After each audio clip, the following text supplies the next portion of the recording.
Zee 24 तास एक पाऊल पुढे।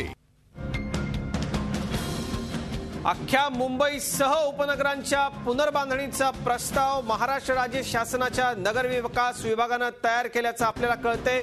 मुंबई आणि उपनगरांमधल्या आणि आसपासच्या इमारत दुर्घटनांच्या घटनांच्या पार्श्वभूमीवरती एमआरटीपी कायद्यामध्ये बदल करण्याचा प्रस्ताव राज्य सरकारकडून आहे। क्लस्टर डेव्हलपमेंटच्या आधारे ही पुनर्बांधणी करण्यासाठी सरसकट 4 एफएसआयचा प्रस्ताव राज्य सरकार लवकरच मंत्रिमंडळासमोर आणणार आहे।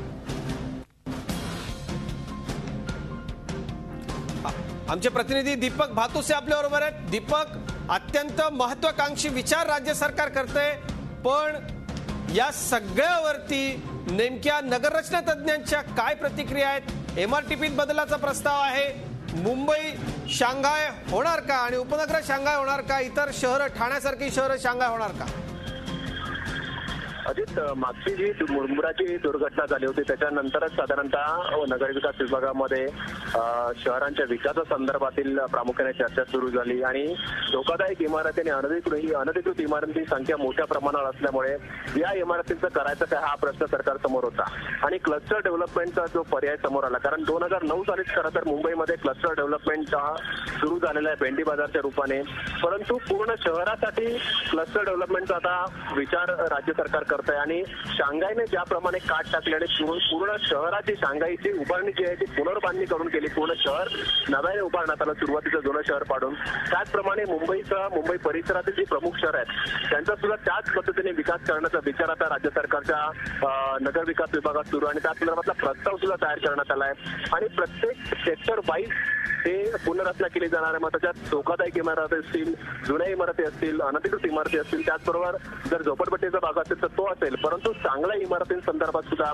या पुनर्बांधणीमध्ये विचार केला जाणार आहे। म्हणजे एखादं सेक्टर ठरवलं तर त्या सेक्टरमधले पूर्ण इमारती जमीनदोस्त करून त्याची नव्याने पुनर्बांधणी करायची, असा साधारणतः हा प्राथमिक प्रस्ताव आहे। लवकरच तो कॅबिनेट समोर ठेवला जाईल आणि त्याच्यात अजून प्रदीर्घ चर्चा होऊन या संदर्भातील आणखीन काही नवीन बाबी समाविष्ट करणं किंवा हे शक्य आहे का हे तपासावं लागेल नगर विकास विभागाला। परंतु अजित, एक गोष्ट आहे, शांघायने ज्याप्रमाणे काट टाकली, प्रबळ राजकीय इच्छाशक्ती होती म्हणून शांघाय घडू शकलं, ती राजकीय इच्छाशक्ती राज्यातील नेते दाखवतील का हे हा खरा प्रश्न आहे। परंतु हा प्रकल्प जो आहे, हा प्रस्ताव जो आहे तो जी दीपक, अत्यंत महत्वाचा आपण सांगताय, राजकीय इच्छाशक्तीमुळे शांघायनं काट टाकली। तुम्ही राहा आमच्याबरोबर असेच दीपक, पण या निमित्तानं काही प्रश्न उपस्थित झाले आहेत, आपण यावरती एक नजर टाकूया। बघा, या सगळ्यामध्ये सरकारची नेमकी भूमिका काय असणार आहे? क्लस्टर मधल्या नव्या आणि सुस्थितीतल्या इमारतींचं काय होणार? पुनर्बांधणीसाठी कालबद्ध कार्यक्रम आखला जाईल का? मुख्यमंत्री राजकीय इच्छाशक्ती दाखवतील का? शांघायनं ज्या पद्धतीनं कालबद्ध कार्यक्रम आखला त्या रीतीनं शहरांची पुनर्बांधणी करता येईल का आपल्याकडे? दीपक भातुसेंच्याकडे पुन्हा आपण एकदा जाऊया। दीपक, चांगली गोष्ट आहे, जे चांगलं आहे ते चांगलं आहे, ज्याचा विचार सरकार करते चांगल्या गोष्टीचा त्याची निश्चित तारीफ प्रशंसा करायला हवी, त्याला पाठिंबा द्यायला हवा, पण या सगळ्यामधले लूप होल्स काय आहे? कशाकडे सरकारला लक्ष द्यावं लागणार आहे? बिल्डरना मुंबई आंदण दिली जाणार नाही ना या सगळ्यातनं? हा प्रश्न सर्वसामान्यांच्या मनात सर्वप्रथम येतो, काय सांगा? अजित, एक आर्थिक शहर म्हणून मुंबईची ओळख आहे, आर्थिक राजधानी म्हणून ओळखली जाते देशाची, परंतु या आर्थिक राजधानीचा आपण विकास बघितला तो विकास नियोजन पद्धतीने झालेला नाहीये।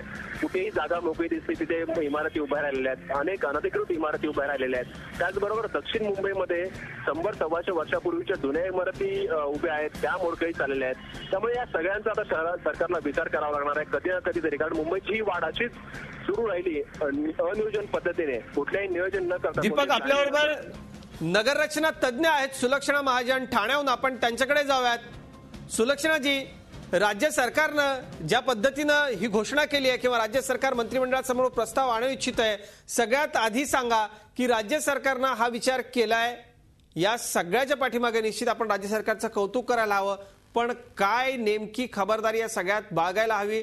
राजकीय इच्छाशक्तीची किती गरज आहे या सगळ्यासाठी? सगळ्यात महत्त्वाचं म्हणजे आतापर्यंत झालेल्या चुका सुधारल्यानंतरच अशा तऱ्हेचे नवीन प्रस्ताव आणले पाहिजेत आणि त्या चुका जर थोडक्यात सांगायच्या असतील तर जुन्या इमारतींच्या बाबतीत ABC वॉर्ड मधल्या, तर मुख्यतः भाडे नियंत्रण कायद्यामध्ये अडकलेल्या हजारो इमारतींबद्दल विचार करताना आधी भाडे नियंत्रण कायद्यात दुरुस्ती करायला पाहिजे. त्यानंतर सर्व रहिवाशांना फुकट घरं आणि ती सुद्धा बिल्डरच्या पैशातनं, या तऱ्हेच्या ज्या सवंग घोषणा आहेत त्या रद्द करायला लागतील.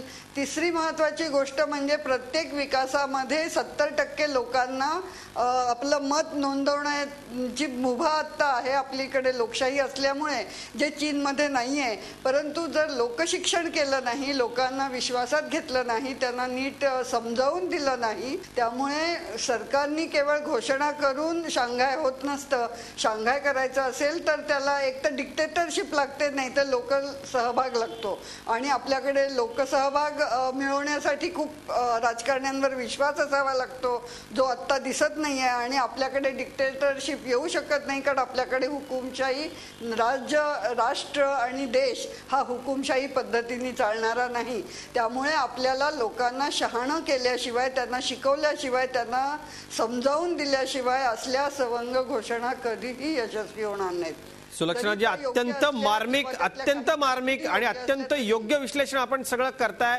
पण या सगळ्यामध्ये मग आपल्याकडे नेमका काय मधला मार्ग? कारण आत्ताची जी सगळी परिस्थिती एकूण आपण जर बघितलं तर खरोखर सगळं राजकीय इच्छाशक्ती पुढे घोडं अडणार आहे. या सगळ्यामध्ये आता ही जी घोषणा झालेली आहे किंवा या एकूण ज्या सगळ्या राज्य सरकारच्या महत्वाकांक्षी असं आपण म्हणूया, ज्याला अत्यंत महत्वाकांक्षी घोषणेच्या पुढे नेमकी आव्हानं काय काय आहेत ती विशद करा.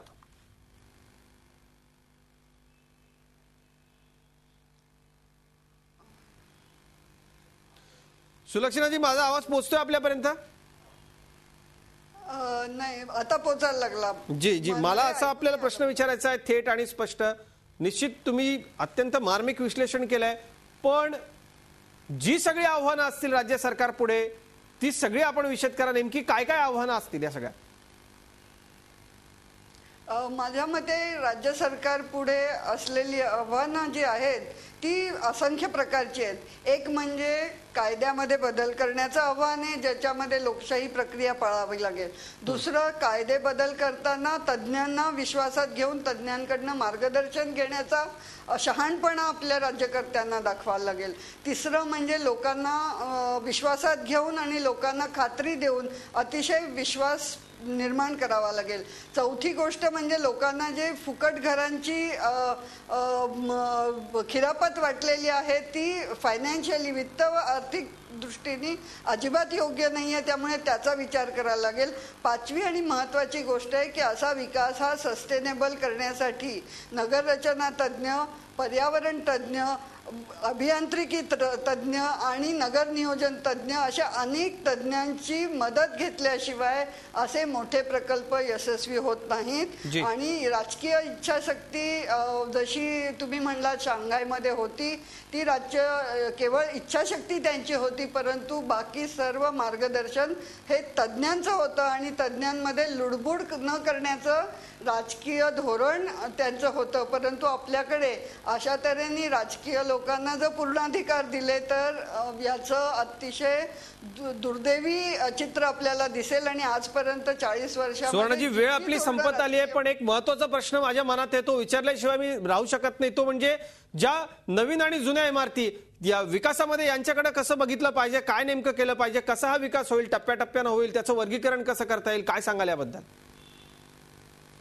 मुख्य म्हणजे वर्गीकरण करण्याच्या ज्या पद्धती आहेत त्या तांत्रिक आणि आर्थिक निकषाच्या आहेत. आणि ज्या इमारती सुस्थितीत आहेत त्या पाडण्याची काही जरूर नाही. याच्यामध्ये वास्तुतज्ञ आणि नगररचना तज्ज्ञ त्यांना सामावून घेऊन विकास नक्की करू शकतील, परंतु राजकीय लोकांनी त्याच्यामध्ये लुडबुड केली नाही तर. निश्चित आपली वेळ संपली आहे सुलक्षणाजी, पण अत्यंत थोड्या वेळात अत्यंत मार्मिक स्पष्टीकरण आपण केलेलं आहे. हे सगळं जर राज्य सरकारने ही पथ्य पाळली तरच आपण या वाटेवरती पुढे जाऊ शकतो. खूप खूप धन्यवाद. झी24 तासशी आपण बोललात आणि आपले ही एक्सपर्ट मतं आमच्याबरोबर शेअर केलीत त्याबद्दल. पुढच्या बातमीकडे आपण वळतोय आणि ज्या घटनांमुळे सरकार मुंबईची शांघाय करायला निघालंय ती घटना आज घडली. मुंबईतल्या दहिसर पूर्व मधली पियुष ही इमारत कोसळून झालेल्या अपघातात 5 जण ठार तर 6 जण जखमी झाले. त्या इमारतीच्या ढिगाऱ्याखाली आणखी काही जण अडकल्याची शक्यता आहे। फैयाज शेख, आसिफ शेख, धर्मेंद्र हरिजन यादव आणि भागवती सिंग, बानसिंग लालबाल अशी या दुर्घटनेतल्या मृतांची नावं आहेत। सकाळी ही दुर्घटना घडली आहे। अपघातातल्या जखमींना भगवती रुग्णालयामध्ये दाखल करण्यात आले। मुंबईत पावसाळ्यात इमारत कोसळण्याची ही तिसरी घटना आहे।